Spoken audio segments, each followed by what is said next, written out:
নমস্কার বন্ধুরা, অভিপিউ রেসেল পরিবারে তোমাদের সবাইকে জানাই স্বাগত। বলো তো বন্ধুরা, এই শীতকালে সন্ধেবেলায় যদি বাড়িতে বসে ঝাল ঝাল স্পাইসি টমেটো চাটনি আর ধনেপাতার চাটনি দিয়ে মোমো পাওয়া যায় তাহলে কেমন লাগে? জানি জানি বলবে তো, খুব ভালো লাগে। তাই তোমাদের কথা ভেবেই আজ আমি মোমোর রেসিপি নিয়ে চলে এলাম। আর এই মোমোর নাম দিয়েছি আমি গোলাপ মোমো। তবে এই মোমো কিন্তু সবজি দিয়ে বানানো। হ্যাঁ বন্ধুরা, আজকের এই মোমো আমি পালং শাক আর বিট দিয়ে বানাবো। যারা পালং শাক আর বিট খেতে পছন্দ করো না তারাও কিন্তু এই মোমো খেয়ে আঙুল চাটবে, এই কথা আমি দিলাম। গোলাপ মোমো ছাড়া আরও এক রকমের শেপের মোমো আমি বানিয়েছিলাম, তবে এটা কিন্তু পুরোপুরি ভেজ মোমো রেসিপি। চলো তাহলে মোমো বানানো শুরু করা যাক। আর মোমো বানানোর জন্য আমি এখানে সবার প্রথমে 11টি পালং শাক নিয়েছি। পালং শাকের শুধু পাতার অংশগুলোই আমি নেব, বাকি কাণ্ড আর শেকড় আমি বাদ দিয়ে দেব। আর এখানে আমি নিয়েছি 2টি বিট। এই হলো আমার প্রধান 2টি উপকরণ। এদিকে বিটের ছাল ছাড়িয়ে নিয়েছি, বিটগুলোকে টুকরো টুকরো করে নেব। এরপর খুব ভালো করে এগুলোকে ধুয়ে নিলাম। খুব ভালো করে বিটের টুকরোগুলো ধুয়ে নেওয়ার পর আমি একটা প্রেসার কুকার নিয়ে নিলাম। এবার প্রেসার কুকারের মুখ খুলে প্রেসার কুকারের মধ্যে আমি দিয়ে দিলাম বিটের টুকরোগুলো। তারপর এর মধ্যে জল দিয়ে প্রেসার কুকারের মুখটা আমি বন্ধ করে দিলাম। প্রেসার কুকারে 4-5টা সিটি হলেই আমি কিন্তু গ্যাস বন্ধ করে দিলাম। 15 মিনিট পর প্রেসার কুকারের ঢাকনাটা খুলে দিলাম। বিট খুব ভালোভাবে সেদ্ধ হয়ে গেছে। এবার একটা মিক্সিং জার নিয়ে এর মধ্যে সেদ্ধ করে নেওয়া বিটগুলো দিয়ে দিলাম। এগুলোর একেবারে মিহি করে একটা পেস্ট বানিয়ে নেব। দেখো বন্ধুরা, কত সুন্দর একটা পেস্ট একেবারে রেডি। এবারে এই পালং শাকের পালা। পালং পাতাগুলো খুব ভালো করে জলে ধুয়ে নিলাম সবার প্রথমে। এবারে গ্যাসে কড়াই বসিয়ে দিলাম। এবার এর মধ্যে দিয়ে দিলাম পালং পাতা, তারপর এর মধ্যে দিয়ে দিলাম বেশি করে জল, কারণ পালং পাতাগুলো আমি সেদ্ধ করে নেব। পালং শাক কিন্তু খুব তাড়াতাড়ি সেদ্ধ হয়ে যায়, তাই আমার 3 মিনিটের মধ্যেই দেখো পালং শাক কিন্তু সেদ্ধ হয়ে গেছে। তাই জল থেকে পালং শাকগুলো তুলে রাখলাম। এবারে একটা মিক্সিং জারের মধ্যে সেদ্ধ পালং শাকগুলো দিয়ে দিলাম। চলো এগুলোর একটা মিহি পেস্ট বানিয়ে নিই। দেখো মিহি পেস্ট আমার বানানো কমপ্লিট। কত সুন্দর দেখতে লাগছে তাই না বলো? তোমাদের আঙুলে তুলে একটু দেখিয়ে দিলাম। দেখো কতটা মিহি হয়েছে এই পেস্টটা। তোমরাও কিন্তু এমনভাবে বানিয়ে নেবে। এরপর আমি মোমোর ভেতরে দেওয়ার জন্য পুরটা বানিয়ে নিলাম। যেহেতু এটা ভেজ মোমো তাই সব ধরনের সবজি এখানে নিয়ে নিয়েছি। দেখেই বুঝতে পারছো এখানে আছে বাঁধাকপি, গাজর, ধনেপাতা, পেঁয়াজ আর রসুন, আদা তোমাদের দেখানো হয়নি।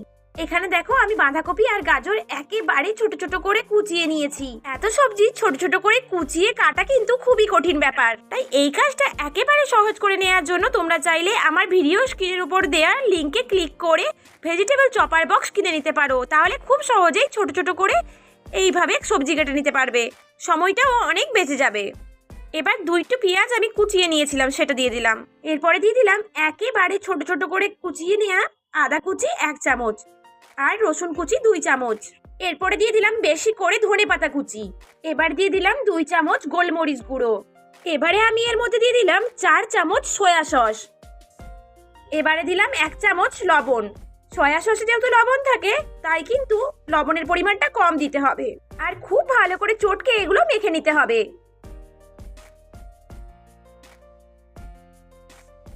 মোমোর ভেতরে দেওয়ার জন্য স্টাফিং কিন্তু আমার একেবারে রেডি। চলো এবার মোমো বানিয়ে নেওয়া যাক। বন্ধুরা এখানে দেখো আমি 1 বাটি ময়দা নিয়েছি। একটা থালার মধ্যে এই ময়দা আমি ঢেলে দিলাম। এর মধ্যে দিয়ে দিলাম অর্ধেক চামচের থেকে একটু কম লবণ। তোমরা যদি দোকানের মতো নরম মোমো খেতে চাও তবে কিন্তু আমার এই স্টেপগুলো অবশ্যই ভালোভাবে ফলো করো। এরপর এর মধ্যে দিয়ে দিলাম 1 চামচ সাদা তেল। এগুলোকেও খুব ভালোভাবে ময়দার সাথে মিশিয়ে নিলাম। আমি কিন্তু এই ময়দা মাখার জন্য কোনো রকম জলের ব্যবহার করব না। তাহলে জল ব্যবহার না করে আমি ময়দাটা কিভাবে মেখে নেব? কি এটা ভাবছো তো? তাহলে ভিডিওটা মন দিয়ে দেখতে থাকো, তাহলেই সবটা জানতে পারবে। আমি যে পালং শাকের মিহি পেস্ট বানিয়ে নিয়েছি এই দিয়েই কিন্তু আমার ময়দাটা পুরোপুরি মাখা হয়ে যাবে। তাই শেষে ময়দার মধ্যে পালং শাকের পেস্টটা দেওয়ার পর খুব ভালো করে মেখে নিতে হবে। এই ময়দা কিন্তু যত ভালোভাবে মেখে নেবে ততই কিন্তু মোমোটা নরম হবে, তাই একটু সময় ধরেই এই কাজটা করো। সবুজ ময়দার ডো তো আমার একেবারে তৈরি, তাই এটা একটা অন্য পাত্রে রেখে এর উপর ঢাকনা দিয়ে দিলাম। এই ময়দার ডো কিন্তু খুব শক্তও হবে না আর একেবারে নরমও হবে না। আর দেখো সবুজ মোমো বানিয়ে নেওয়ার পর বিটের মোমো বানানোর জন্য আমি আবারও 1 বাটি ময়দা নিয়ে নিয়েছি। এটাও ওই একইভাবে মেখে নিয়েছি, তাই আর দেখালাম না। সেই একইভাবে ময়দার মধ্যে লবণ আর তেল দেওয়ার পর বিটের পেস্টটা কিন্তু আমি দিয়ে দিয়েছি। এটাতেও জলের একেবারেই ব্যবহার করব না, বিটের পেস্ট দিয়েই কিন্তু হয়ে যাবে। যদি এই ময়দা মাখতে মাখতে মনে হয় একটু সামান্য ময়দার প্রয়োজন হবে, তাহলে কিন্তু অবশ্যই দিও। কারণ আমি আবারও বলছি, এই ময়দার ডো কিন্তু খুব বেশি শক্তও হবে না আর খুব বেশি নরমও হবে না। বিটের ময়দা মাখা আমার কিন্তু হয়ে গেছে। দুটো ময়দার ডোকেই একটি পাত্রের মধ্যে রেখে আমি কিন্তু ঢাকা দিয়ে দিলাম উপর থেকে। 15 মিনিট এইভাবেই আমি রেখে দেব। 15 মিনিট পর এগুলো থেকে ছোট ছোট করে লেচি কেটে নেব।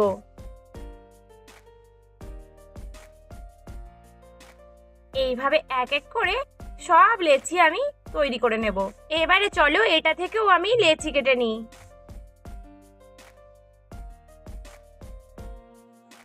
এই দেখো বন্ধুরা, সমস্ত লেচিগুলো আমি তৈরি করে নিয়েছি। এবার লেচিগুলো বেলে নেওয়ার পালা। চলো লেচিগুলো আমি সব বেলে নিচ্ছি। এবার লেচি বেলে নেওয়া হয়ে গেছে। তোমরা এর থেকে একটু ছোট ছোট করে বেলো। আমার হাতে বেশি সময় ছিল না, তাই একটু বড় বড় লেচি কেটেছিলাম যাতে তাড়াতাড়ি করে নিতে পারি। এবার এর মধ্যে স্টাফিংটা দিয়ে দিলাম। এইভাবে কিন্তু সবগুলোই করে নেব। একইভাবে পালং শাকের একটা লেচি নিয়ে বেলে নিলাম, এটার মধ্যে স্টাফিংটা দিয়ে দিলাম। এবার চলো একটা মোড়া তোমাদের দেখিয়ে দিই। তবে আমি কিন্তু আজকে বেশিরভাগ মোমোই গোলাপ মোমো করেছি। এইরকম আকৃতির এক দুটো বানিয়ে নেওয়ার পর আমি তোমাদের গোলাপ মোমোটা কিভাবে বানিয়েছি সেটাও দেখাবো। তোমরা চাইলে এইরকম আকৃতির মোমো বানিয়ে নিতে পারো।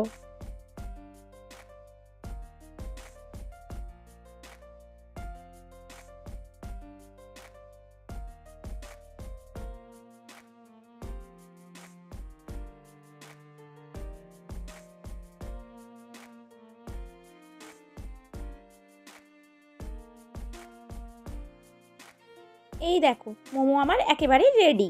এবার চলো গোলাপ মোমোগুলো বানিয়ে নিই। এক এক করে তোমরা দেখতে থাকো, সবটাই বুঝতে পারবে। একটি অংশ আরেকটির অর্ধেক অংশের উপর রাখার পর আমি এর মধ্যে পুরটা দিয়ে দিলাম, দেখো লম্বা লম্বি করে।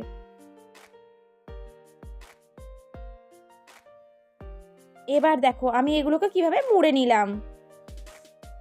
আমি কিন্তু একেবারে সহজ করে তোমাদেরকে বুঝিয়ে দিচ্ছি, যাতে তোমাদের কোনো রকম বুঝতে অসুবিধে না হয়। এই দেখো আমার গোলাপ মোমো একেবারে রেডি। এবার দেখো এইরকম একটা ফুটো ফুটো পাত্র নিয়ে নিলাম। খুব সামান্য একটু তেল হাতে নিয়ে এটার মধ্যে বুলিয়ে দিলাম। এরপর এক এক করে মোমোগুলো ওর মধ্যে দিয়ে দিলাম। দেখো সবগুলো মোমো আমার দেয়া হয়ে গেছে। এরপর একটা পাত্রে জল নিয়ে নিলাম। এই জায়গাটা এমন দেখে নিতে হবে যাতে ওই ফুটো বাটিটা এর মধ্যে বসলে একেবারে সেট হয়ে যায়, তাহলে কিন্তু মোমোগুলো খুব ভালো সেদ্ধ হবে। গ্যাস জ্বালিয়ে দিয়েছি আমি। এবার ওই ফুটো ফুটো পাত্রটি জলের জায়গার উপর বসিয়ে দিলাম আর ওপরে ঢাকনা দিয়ে দিলাম। 3-4 মিনিট মিডিয়াম ফ্লেমে এগুলো সেদ্ধ করে নিলাম। ব্যাস, তাহলেই মোমো একেবারে রেডি। এক এক করে বাকি শেপের মোমোগুলো আমি ঢাকা দিয়ে দিলাম ওপর দিয়ে। দেখো কত সুন্দর মোমো একেবারে তৈরি। নরম তুলতুলে টেস্টি ভেজ মোমো প্লেটে দেওয়ার জন্য একেবারে তৈরি। চলো একটা পালং শাকের মোমো আমি তোমাদের খেয়ে দেখাচ্ছি, তাহলে তোমরা ভালো করে বুঝতে পারবে এর ভেতরের অংশ ঠিক কেমন হয়েছে। মোমোর সাথে খাওয়ার জন্য আমি কিন্তু ধনেপাতার চাটনি আর ঝাল ঝাল স্পাইসি টমেটোর চাটনি করে নিয়েছিলাম। তোমরা যদি এই রেসিপি চাও তাহলে অবশ্যই কমেন্টে জানিও। এই দেখো ভেতরের স্টাফিংটা দেখতে ঠিক এই রকম লাগছে। মোমোগুলো সেদ্ধ হওয়ার সময় কিন্তু এগুলো সুন্দরভাবে হয়ে যাবে। এই টেস্টি ভেজ মোমো কিন্তু চিকেন মোমোকেও হার মানাবে।